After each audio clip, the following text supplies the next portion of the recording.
The night Wei Lan found the god, he was just trying to get home before the rain started. He'd spent 14 hours hauling vegetables to the market, his hands cracked and bleeding from rope burns, his feet screaming in worn-through shoes. 23 years old, and he'd never known a day without hunger gnawing at his stomach. His father was dead. His mother was sick. His little sister needed medicine he couldn't afford. So when he saw the man lying in the ditch beside the road, his first thought wasn't kindness. It was, does he have anything I can sell? The man was face down in the mud, one arm twisted at a wrong angle, his long black hair tangled with dead leaves. His robes had once been white. Wei Lan could tell from the few clean patches, but now they were soaked with rainwater and something darker. Blood, maybe. The fabric looked expensive, though, real silk. Wei Lan glanced up and down the empty road. No one. Just the wind moving through the rice fields and the first drops of rain hitting his face. He should keep walking. Getting involved with a dead body, or worse, a dying nobleman, would only bring trouble. The magistrate would ask questions. There would be paperwork, maybe even blame. But then the man moved. Just a twitch of his fingers, but it was enough. He was alive. Fuck, Wei Lan muttered, because he knew he was about to do something stupid. He crouched down and rolled the man over. The face that turned toward him stopped his breath. Beautiful didn't even begin to cover it. The man's features were too perfect, too precise, like someone had carved him from white jade and somehow breathed life into the stone. High cheekbones, a straight nose, lips that were almost indecent in how full they were.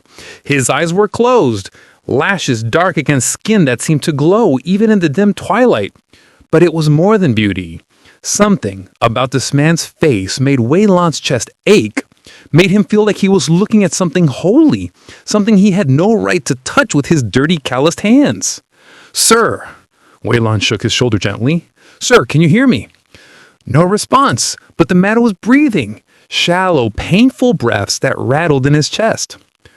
Wei Lan looked down at his own threadbare clothes, at the empty cart he was pulling. He thought about his mother coughing blood into a rag, his sister's hollow cheeks, the coins he didn't have. Then he thought about this beautiful stranger dying alone in a ditch, and how he'd have to live with that image for the rest of his life. "You're going to get me killed," Wei Lan told the unconscious man, and hauled him up onto the cart. The stranger didn't wake up for 3 days. Wei Lan gave him the only bed, a thin mat on the floor of their one-room house, and slept sitting up against the wall. He cleaned the man's wounds with water they couldn't spare, and covered him with the quilt his grandmother had made, the only valuable thing they owned. His mother watched with worried eyes, but didn't scold him. She'd always said he had too much heart for his own good. On the third night, Wei Lan was dabbing a wet cloth against the man's forehead when the eyes opened. They were gold. Not brown with flecks of gold, not hazel in the right light. Pure gold, like molten metal, like coins catching sunlight. His eyes fixed on Wei Lan's face with an intensity that made him jerk backward, the cloth falling from his hand. "You," the man said. His voice was rough from disuse, but deep, resonant, the kind of voice that vibrated in your bones. "You saved me." Wei Lan's mouth got dry. You were hurt. I couldn't just leave you." The golden eyes studied him, traveling slowly across his face, down to his patched tunic and rope-burned hands. Wei Lan felt exposed under that gaze, like every secret and shame he ever carried was suddenly visible. "What is your name?" "Wei Lan." "Wei Lan," the man repeated, like he was tasting it. "Do you know who I am?" Wei Lan shook its head. Something flickered across that perfect face. Surprise, maybe, at her amusement. "I am Shen Kyung-si, god of the autumn moon, keeper of endings, lord of the seventh heaven." Wei Lan stared at him. Then, because he was exhausted and scared and had no filter left, "You don't look like a god. You look like you lost the fight with a mountain." Shen Kyung-yi's lips twitched. It might have been a smile. "An accurate assessment. My siblings cast me down, stripped me of my divinity, left me to die like a mortal." His golden eyes narrowed. "But you found me. You, who had nothing, gave me everything." I just... it wasn't... Wei Lan struggled for words. Anyone would have done the same. "No," Shen Qianxi said quietly. "They wouldn't have." He sat up then, moving with a fluid grace that seemed impossible for someone who had been half dead days ago. His hand shot out and caught Wei Lan's wrist before he could move away, those long, pale fingers wrapping around the bone with surprising strength. "I am diminished, but not powerless. You saved the god's life, Wei Lan. That demands repayment." "You don't owe me anything," Wei Lan said quickly. "Really, just get better and go home." "Home." The word sounded bitter. "I have no home now. But you do. You have this." His gaze swept the cramped room, taking in the bare walls, the empty rice pot, the thin blanket his mother huddled under in the corner. "You have nothing, and yet you gave." "Please," Wei Lan tried to pull his handbag, but the grip was iron. "I don't want a payment. I don't want anything." Shan Qingxi's eyes met his, and Wei Lan saw something blazing in those golden depths, something fierce and possessive and utterly terrifying. "Too late," the god said softly. "You already have it." He pressed his thumb against the inside of Wei Lan's wrist. The pain was instant and absolute. Wei Lan felt something sear into his skin, burning through flesh and bone and marrow, writing itself directly onto his soul. He tried to scream but couldn't draw breath, tried to pull away but was held completely frozen. His vision went white, then red, then filled with strange symbols he didn't recognize, ancient characters that twisted and writhed like living things. When it stopped, he collapsed to the floor, gasping. What did you do?" he choked out. Shan Qianxi released his wrist. When Wei Lan looked down, there was a mark there, a circle of intricate lines that glowed faintly silver against his skin. "I have given you immortality. You will never age, never sicken, never die. You are mine now, Wei Lan, bound to me for eternity." "No!" Wei Lan whispered. "No! Take it back." "I cannot, and I would not."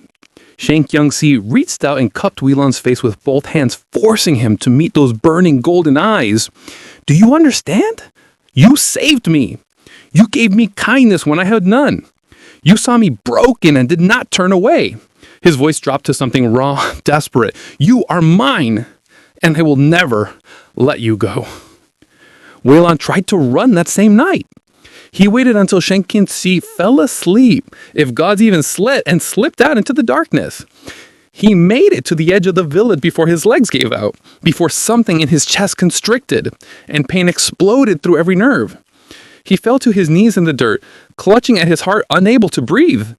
Then Shan Qianxi was there, materializing from the shadow like he was waiting. "Did you really think you could leave me?"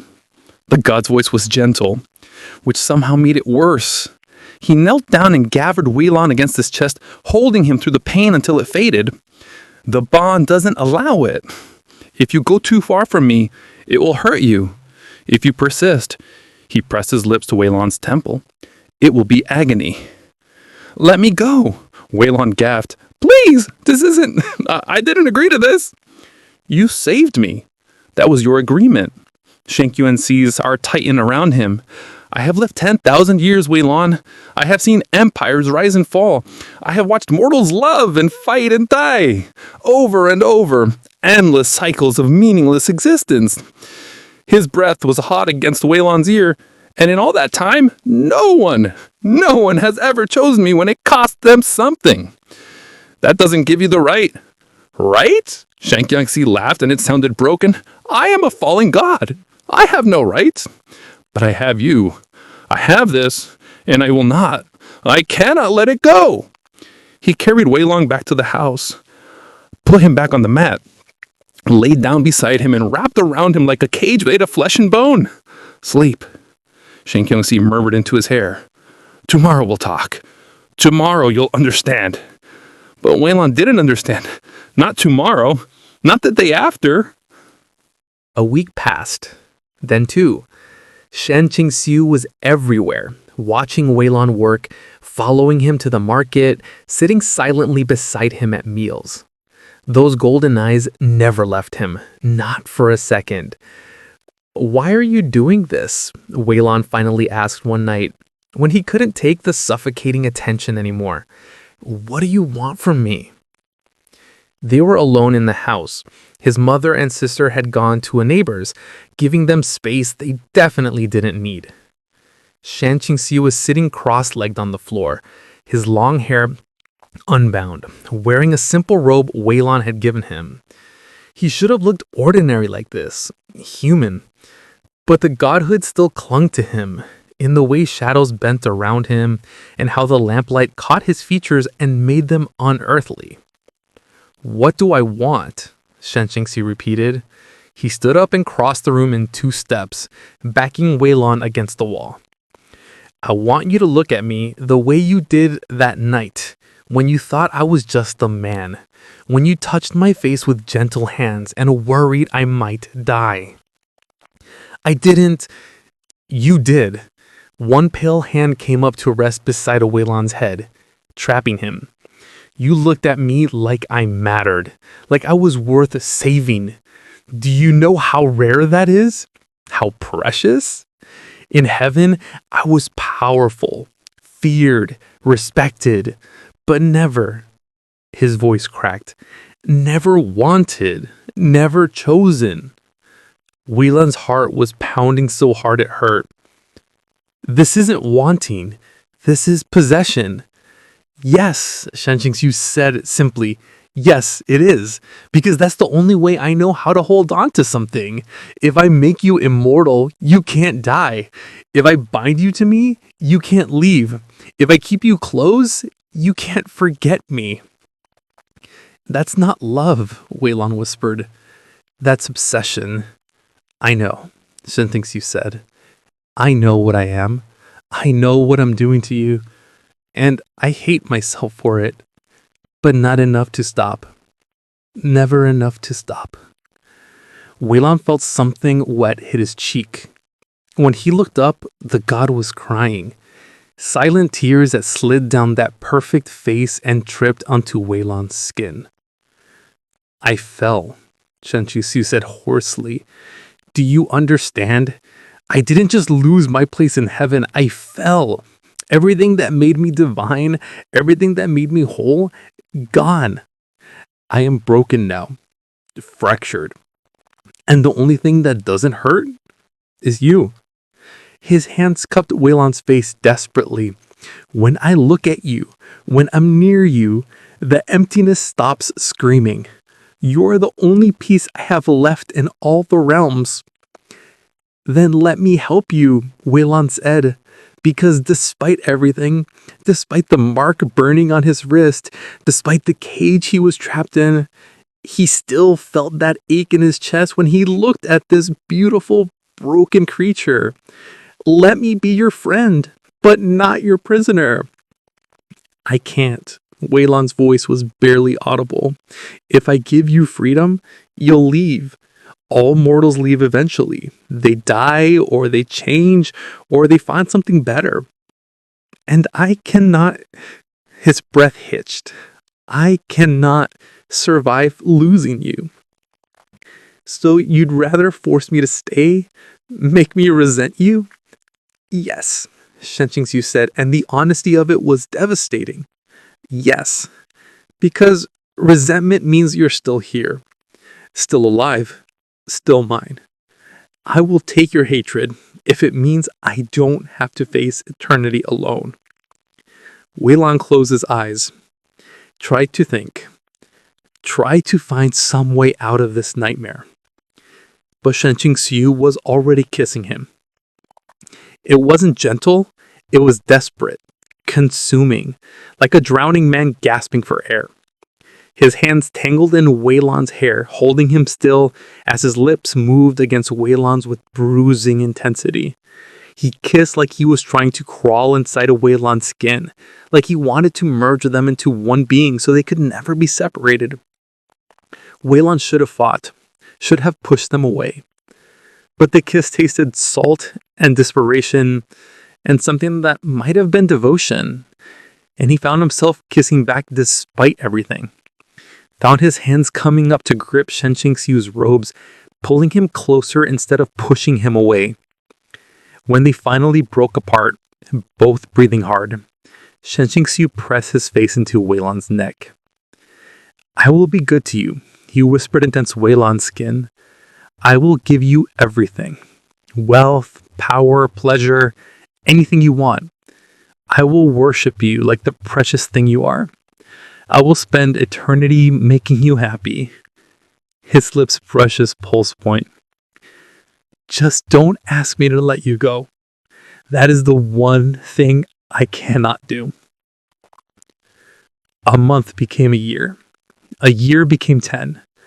Wei Lan stopped aging at 23.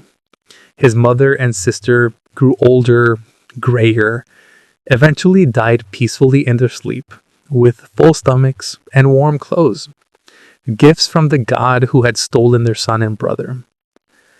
Wei Lan mourned them. Shen Qingxiu held them through it, whispering comfort, never leaving his side. The village changed. New people came, old ones left. Eventually, everyone who remembered Wei Lan as a mortal boy was gone, and he and Shen Qingxiu moved on. They wandered from town to town, never staying long enough for people to notice Wei Lan never aged. True to his word, Shen Qingxiu gave him everything. Money, beautiful clothes, a house, books, art. Anything Wei Lan looked at for more than a moment suddenly became in his possession. The god watched him constantly, learning his preferences, his habits, the tiny things that made him smile. It should have been suffocating. It was suffocating. But it was also... Why are you looking at me like that? Wei Lan asked one evening. They were in the garden, their garden, in their house, in their current city. 50 years had passed from that night in the ditch. Shen Qingxiu sat on a stone bench, and Wei Lan was lying with his head in the god's lap, watching the stars come out. Like what? Shen Qingxiu's fingers were in his hair, combing through the dark strands with infinite gentleness. Like I'm going to disappear. You might. The fingers paused. I am always afraid you will find a way, that you will hate me enough to break the bond even if it kills you. Would you let me, if I found a way? Silence. Then, no. I didn't think so. More silence. The fingers resumed their movement. Do you hate me? Shen Qingxiu asked quietly. I thought about it. Really thought about it. I should, I said finally. You took everything from me. My mortality, my choice, my freedom. I know. You made me into your possession, your thing. You trapped me in a life I never asked for. Yes, but... Wei Lan closed his eyes. I don't think I hate you. Not anymore. I think I'm just tired. The hand in his hair stilled completely. Tired of fighting, Wei Lan continued. Tired of being angry. Tired of wishing for something that will never happen. He opened his eyes and looked up at that beautiful face hovering above him. You're never going to let me go. I understand that now. So what's the point in fighting? Shen Qingxiu's expression was unreadable. That isn't acceptance. That's surrender. Maybe they're the same thing. They're not. The god's voice was tight. Don't give up, Wei Lan. Don't stop fighting. If you do, if you become an empty shell, then I truly have destroyed you. And that, his hand trembled. That would be unbearable. Wei Lan reached up and touched Shen Qingxiu's face. The god leaned into it immediately, eyes closing, like he was starving for the contact. What do you want from me? Wei Lan asked. Really? Because I don't understand. You say you want me, but you don't want me broken. You say you love me, but you won't free me. What is it you're actually looking for? Shen Qingxiu opened his eyes. I want you to want me back. There it was, the raw, honest truth. I want you to look at me the way I look at you, Shen Qingxiu continued, voice cracking. I want you to touch me because you desire it, not because I've commanded it. I want you to stay because you choose to, not because you're bound. He laughed bitterly. but I'm too much of a coward to give you the freedom to make that choice. Because if I did, and you chose to leave," he looked away, "it would destroy what little remains of me." Wei Lan's chest ached, because despite everything, despite the mark on his wrist and the cage of immortality and the suffocating obsession, he could see it. The fear underneath, the loneliness, the desperate, terrified love of a being who had lost everything and was clinging to the one thing he had left. It didn't make it right. It didn't make it forgivable, but it made it understandable. "Shangxiu," he said softly, using the god's name without honorifics for the first time. "Look at me." The god turned back and Wei Lan saw the vulnerability there, naked and raw and painful to witness. "If you want me to choose you," Wei Lan said slowly, "then you have to give me the ability to choose. Real choice, not this forced emotion." "I can't," the words came out strangled. "If I release the bond, you will die. Mortal lives are so short, and you've already lived decades beyond your span. The moment I let go, time will catch up to you." "Then make it so it doesn't.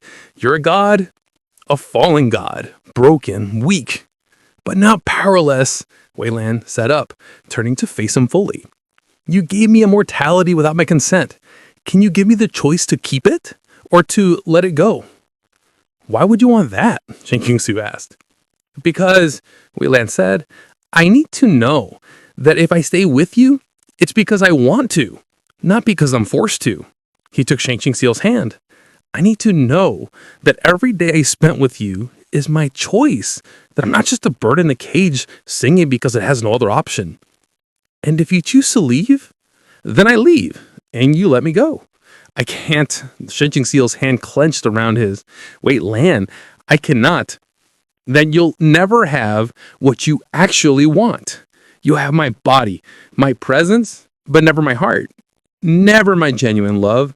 Is that really enough for you?" Tears slid down Shangxiu's face. "You are cruel. I learned from the best." They sat there in the garden as the stars wheeled overhead, as the moon, Shangxiu's moon, the autumn moon he'd once ruled over, rose full and bright.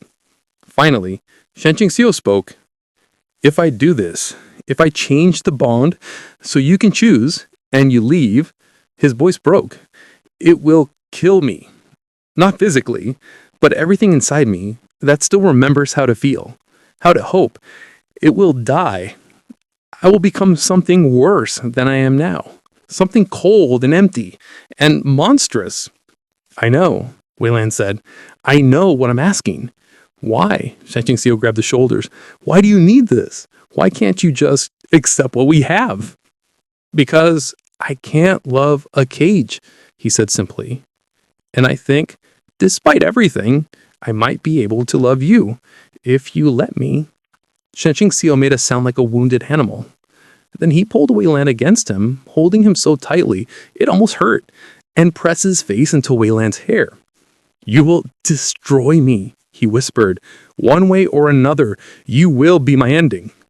"Maybe," Wei Lan said, "or maybe I'll be your beginning." The ritual took 3 days. Shangxiu drew symbols across her floor in his own blood, divine blood that glowed silver in the darkness. He chanted in languages Wei Lan didn't know, his voice rising and falling like music. The house shook.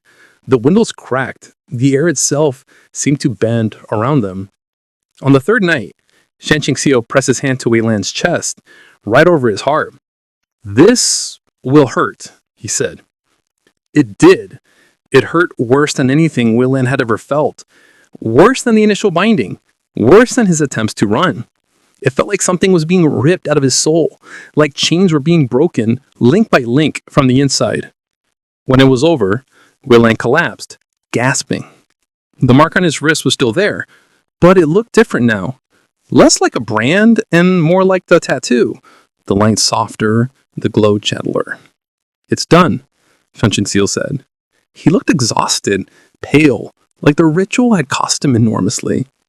His golden eyes met Wei Lan's. "You are free." Wei Lan touched the mark on his wrist. "And you?" "I am..." Shangxiu swallowed hard.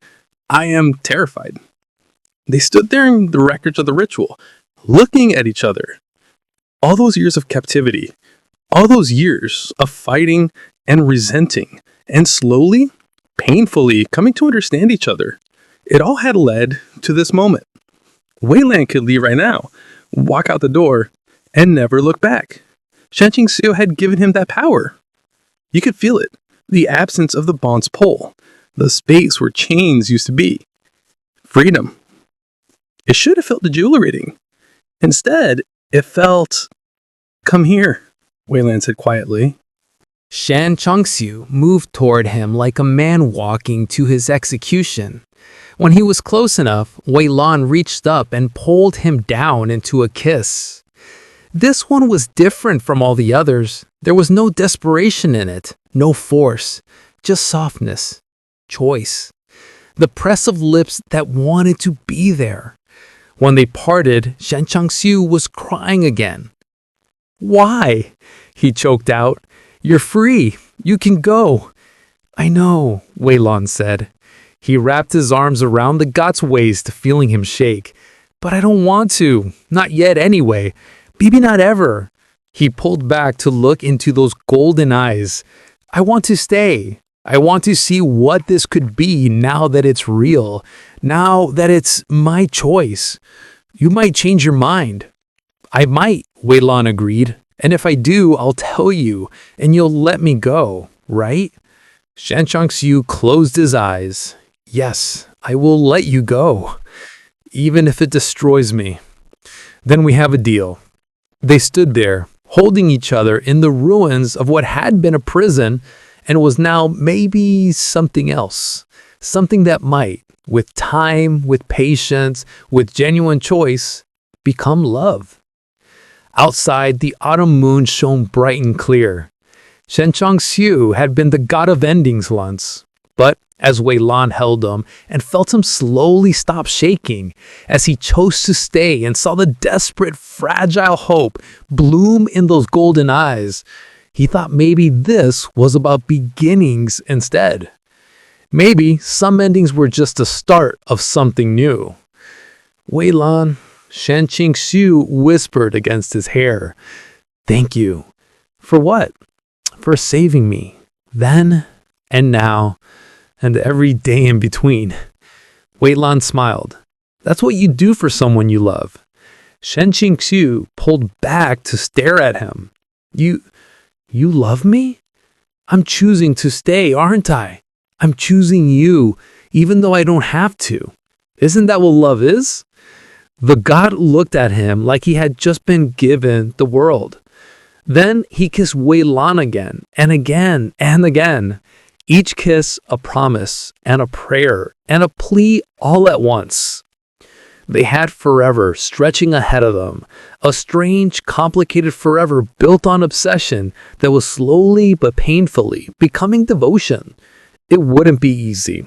There would be fights and doubts and days when Wei Lan wondered if he'd made the right choice. But it would be his choice every single day. And somehow that made all the difference. The god who would not let him die had finally learned to let go. And Wei Lan had learned that sometimes love isn't about perfect circumstances or healthy beginnings. Sometimes it's about choosing to stay, even when you can leave. Sometimes it's about finding beauty in brokenness. Sometimes it's about saving someone and letting them save you back.